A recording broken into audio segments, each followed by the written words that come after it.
భరద్వాజ గారు, ఇప్పుడు చిన్మయికి సంబంధించి ఒక ఇష్యూ నడుస్తుంది. అవును. తనకు సంబంధించి ఎక్కువ ట్రోల్ చేస్తున్నారని బూతులు మాట్లాడుతున్నారు. ప్లస్ సజ్జనార్ని ఆశ్రయించారు, అవును. అవును. కంప్లైంట్ చేశారని చెప్పి అవును. ఒక టాపిక్. ఎంటైర్ ఆ ఎపిసోడ్ మీరు అబ్జర్వ్ చేశారా? అసలు ఏం జరుగుతుంది అనేది? అంటే దీనికి ఒక పునాది ఉంది. గర్ల్ ఫ్రెండ్ పునాది మీద మొదలైనటువంటి వివాదం ఇది. ఓహో. అంటే గర్ల్ ఫ్రెండ్ ప్రమోషన్ ఇంటర్వ్యూలో భాగంగా ఆయన ఒక ఛానల్కి ఇంటర్వ్యూ ఇచ్చాడు డైరెక్టర్ గారు వాళ్ళ రాహుల్ హస్బెండ్. రవీంద్ర. ఆ ఇంటర్వ్యూలో అనుకోకుండా ఆయన పర్సనల్ లైఫ్కి సంబంధించిన ఒక ప్రశ్న దొర్లింది. అది అన్వాంటెడ్, అనవసరం. అంటే ఆ ఇంటర్వ్యూకి ఒక మోటో ఉంది, అది కేవలం సినిమా ప్రమోషన్ కోసం ఉద్దేశించినటువంటి ఇంటర్వ్యూ. దాంట్లో పర్సనల్ టాక్కి వెళ్ళాల్సినటువంటి అవసరం లేదు, కానీ ఆయన కొంచెం పర్సనల్గా మాట్లాడితే బాగుంటుంది అనే ఉద్దేశంతో వెళ్ళినట్టుగా అనిపించింది యాంకర్ గారి వైపు నుంచి. వెళ్ళి ఆ మాట అడిగేసరికి ఈయన రియాక్ట్ అవుతూ చాలా డెమోక్రటిక్గా మాట్లాడాడు. అంటే ఇక్కడ ఇష్యూ ఏంటంటే ఆవిడ కొంచెం ఫెమినిస్టిక్గా మాట్లాడుతూ ఉంటారు చాలా సందర్భాల్లో, చాలా విషయాలకు రియాక్ట్ అవుతూ ఉంటారు. ఆ రియాక్షన్ని పబ్లిక్గా, అంటే పబ్లిక్ డొమైన్లోకి వచ్చేలాగా సోషల్ మీడియాలో ఆవిడ పోస్టుల రూపంలో పెడుతూ ఉంటారు. దీన్ని మీరు ఎలా చూస్తారు అని ప్రశ్న వచ్చింది ఆయన ముందుకి. వచ్చినప్పుడు చాలా పద్ధతిగా ఇవన్నీ ఆవిడ పర్సనల్ ఒపీనియన్స్, ఆవిడ పర్సనల్ స్టైలు, ఆ ఏరియాకి నేను వెళ్ళను, అది తన ప్రైవసీకి సంబంధించిన వ్యవహారం, అది తప్ప మిగిలిన ఏరియాలో మేము కలిసే ఉంటాము, ఒకే అభిప్రాయాలతో ఉంటాం, మేము మా జీవితం హాయిగా ఉంది అని చెప్పేసి ముగించాడు ఆయన. అదే ఇక్కడ ఆయన మాట్లాడే క్రమంలో ఆవిడ కొన్ని ఒపీనియన్స్ గతంలో పోస్ట్ చేసింది, అంటే తాళి ఉండాలా ఇలాంటివి. దానికి అది కూడా నేను పట్టించుకోను అని అన్నాడు ఈయన. ఈ పట్టించుకోను అన్న దగ్గర ట్రోలర్స్ వచ్చేసారు అక్కడికి.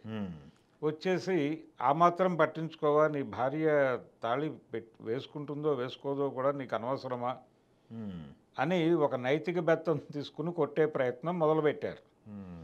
మొదలుపెట్టి ఈ ట్రోల్ నెమ్మదిగా అటువైపుకి టర్న్ అయింది. ఇప్పుడు ఆవిడ గతంలో సోషల్ మీడియాలో మాట్లాడిన కంటెంట్ అంతా తీసి దాన్ని సమీక్షించడం మొదలుపెట్టారు. మొదలుపెట్టి స్పేస్ డిస్కషన్స్ అని ఈ మధ్యకాలంలో జరుగుతున్నాయి. దీనిలో ఒకళ్ళెవరో హోస్ట్ చేస్తారు డిస్కషన్ని, ఎవరు పడితే వాళ్ళు ఎంటర్ అయిపోతారు దానిలోకి. ఈ ఎంటర్ అంటే ట్రోల్ గ్యాంగ్స్ ఉన్నాయి ప్రపంచంలో అనేది మనం గుర్తించాల్సిన విషయం. దేనికైనా వ్యతిరేకంగా ఎవరైనా రియాక్ట్ అవ్వగానే ఆటోమేటిక్గా వాళ్ళ దగ్గరికి, వాళ్ళ పరిధిలోకి ఆ విషయం వెళ్ళిపోతుంది. వెళ్ళిపోయి దాని మీద రూడ్గాను కొంచెం క్రూడ్గా కూడా రియాక్ట్ అయ్యి దాడి చేస్తారు. దాడి చేసి బెదిరించటమే వాళ్ళ ప్రోగ్రాం. అందుకోసం వాళ్ళు జీతాలు తీసుకుంటారు. ఆ దాడిలో భాగంగా ఇప్పుడు ఇది వాళ్ళకి కనెక్ట్ అయింది. అంటే తాళి వేసుకొని ఒక హిందూ అమ్మాయి, అంతే కనెక్ట్ అయింది, అంతే వాళ్ళు పడిపోయారు ఇక మీద. పడిపోయి దాడి చేశారు. ఆ దాడి కొంచెం అగ్రెసివ్గా వెళ్ళిపోయి అసలు ఇలాంటి వాళ్ళకి పిల్లలు పుట్టకూడదు, పుట్టినా బతకూడదు దాకా మాట్లాడేశారు స్పేస్లో. ఈ మాట్లాడే క్రమంలో బూతులు కూడా దొరికినాయి వరుసగా. ఈ బూతులు దొరలటము అనేది ఆ అమ్మాయిని హర్ట్ చేసింది. అంటే తన్ని కూడా ట్యాగ్ చేశారు మధ్యలో.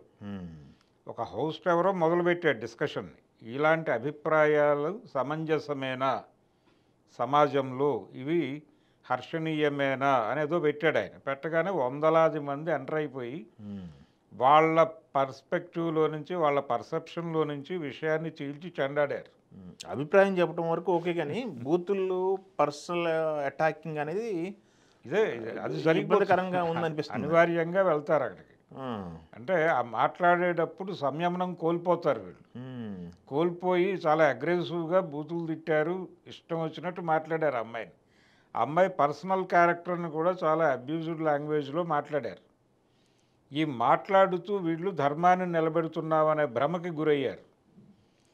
ఇదంతా ఈ మొత్తం వ్యవహారాన్ని సమీక్షిస్తూ ఆవిడ విడిగా ఒక వీడియో చేసి సోషల్ మీడియాలో పెట్టారు. ఇది మీ స్థాయి, ఇది మీ లెవెలు, ఇది మీ అవగాహన, సమాజం గురించి మీకున్నటువంటి జ్ఞానం ఇది. కాబట్టి ముందు మిమ్మల్ని మీరు సంస్కరించుకోండి, మీ కల్చర్ ఇది, మీ కల్చర్ లెవెల్స్ ఇవి అని చెప్పి ఆవిడ చాలా సీరియస్గానే దాడి చేసింది. దాడి చేసి ఎవరైతే తనని టార్గెట్ చేస్తున్నారో వాళ్ళందరినీ ఒక రకంగా సమీక్షించి ఆ వీడియోలో మాట్లాడటం మాత్రమే కాకుండా లీగల్గా ప్రొసీడ్ అవ్వాలనే ఉద్దేశంతో ఆవిడ సజ్జనార్ గారికి ఒక కంప్లైంట్ ఇచ్చింది. ఇప్పుడు ఆ కంప్లైంట్ మీద రియాక్ట్ అవ్వాల్సిన బాధ్యత అయింది. అంటే స్పేస్లో ఎవరు ఆ డిస్కషన్ని మొదలుపెట్టారు, ఎవరు హోస్ట్ చేశారు, ఎవరెవరు పాల్గొన్నారు, ఆ పాల్గొన్న వాళ్ళలో పర్టికులర్గా ఈ భాష ఎవరు వాడారు, అంటే డిస్కషన్ పరిధి దాటి బూతుల్లోకి పర్సనల్ అటాక్లోకి లాక్కెళ్ళిన వాళ్ళు ఎవరు అనేది చూసి వాళ్ళకి నోటీసులు పంపి వాళ్ళని కంట్రోల్లోకి తీసుకుని విచారించాల్సినటువంటి ఒక కార్యక్రమం ఇప్పుడు సజ్జనార్ గారి కోర్టులో ఉంది. మరి ఆయన ఎలా రియాక్ట్ అవుతారు అనేది చూడాలి. అయితే ఈవిడ మాత్రం సజ్జనార్కు ఒక కంప్లైంట్ ఇవ్వటం మాత్రమే కాకుండా లీగల్గా ప్రొసీడ్ అయ్యేటువంటి ఆలోచనతో కూడా ఉన్నారు. ఓకే. అంటే టోటల్గా ఈ తరహా అంటే ఎక్కడో ఎవరో ఏదో మాట్లాడిన దాన్ని పట్టుకొచ్చి దాన్ని విపరీతంగా కనెక్ట్ చేసేసుకుని నైతికత అనేటువంటి బెత్తం తీసుకొచ్చి ఊళ్ళో అందరినీ కొట్టే హక్కు ఎవరిచ్చారు వీళ్ళకి, కాబట్టి నేను ఈ ఏరియాలో లీగల్గా కూడా ఫైట్ చేయదలుచుకుంటున్నాను అని ఆవిడ ఇంకొక వీడియోలో చెప్పారు. అదే దాని మీద కూడా రియాక్ట్ అయ్యారు. అంటే ఈ మధ్యకాలంలో జనాలు ఎలా తయారంటే ఒక రైటర్ ఒక ఆవిడ తన ఒపీనియన్స్ని తను రాసినటువంటి ఒక బుక్ విపరీతంగా సేల్ అయింది ఈ మధ్యకాలంలో. చిక్లెట్ అనేటువంటి ఒక పుస్తకం విపరీతంగా అమ్ముడుపోయిన సందర్భంగా చాలామంది వెళ్ళి ఇంటర్వ్యూలు అడిగారు ఆవిడ తను సఫకేటివ్గా అనిపించిన విషయాలు, తను ఇబ్బంది పడిన ఒక మహిళగా తను ఇబ్బంది పడిన అంశాలు అవన్నీ ఆ ఇంటర్వ్యూల్లో మాట్లాడింది. ఈ మాట్లాడే క్రమంలో పురుష ప్రపంచాన్ని గాయపరిచే పద్ధతిలో కొన్ని అభిప్రాయాలు నడిచినాయి ఆవిడ. వెంటనే ఆ అమ్మాయి మీద దాడి చేశారు. ఇదే ట్రోలర్ గ్యాంగ్, ఇదే గ్యాంగ్ ఆవిడ్ని టార్గెట్ చేసి ఇవే మాటలు అన్నారు. ఆవిడ దాదాపుగా ఈ మీడియా నుంచి నా ముఖం ఇంకా చూపించకూడదు అన్నట్టుగా ఆవిడ వెళ్ళిపోయారు. ఇప్పుడు ఈవిడ ఫైట్ మొదలుపెట్టారు. ఈ ఫైటింగ్ మరి ఎవరెవరు కలుస్తారు అనేది చూడాలి. ఒక యుద్ధం అయితే మొదలైంది ట్రోల్ గ్యాంగ్స్ మీద.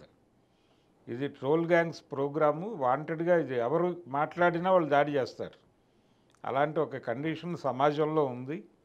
ఇప్పుడు ఆవిడ ఈ నైతిక బెత్తం పట్టుకున్న వాళ్ళందరి మీదకి యుద్ధానికి దిగారు. మరి ఏ మేరకు విజయం సాధిస్తారో చూడాలి. Okay, thank you.